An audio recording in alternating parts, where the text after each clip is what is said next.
అమరావతిలో రెండో విడత భూ సమీకరణ ప్రక్రియ వేగవంతమైంది. అమరావతి మండలంలోని 4 గ్రామాల్లో రెవెన్యూ మేళాలు నిర్వహించనున్నారు.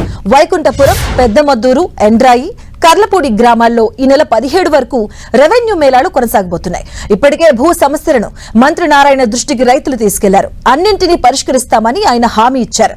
ఇందులో భాగంగా రెవెన్యూ, ఇనాం భూముల సమస్యలను అధికారులు పరిష్కరించనున్నారు.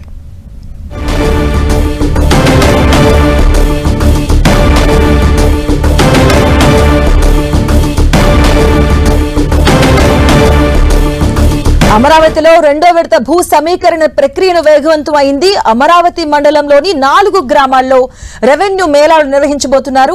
వీటిలో వైకుంఠపురం, పెద్దమద్దూరు, ఎండ్రాయి, అలాగే కర్లపూడి గ్రామాల్లో ఈ నెల 17 వరకు కూడాను రెవెన్యూ అధికారులు మేళాలు కొనసాగించబోతున్నారు. ఇప్పటికే భూ సమస్యను మంత్రి నారాయణ దృష్టికి తీసుకువెళ్లారు రైతులు. దీనిపై ఆయన స్పందించి పరిష్కరిస్తామని కూడా వారికి హామీ ఇవ్వడం జరిగింది. ఇందులో భాగంగానే రెవెన్యూ, ఇనాం భూముల సమస్యలను అధికారులైతే పరిష్కరించబోతున్నారు.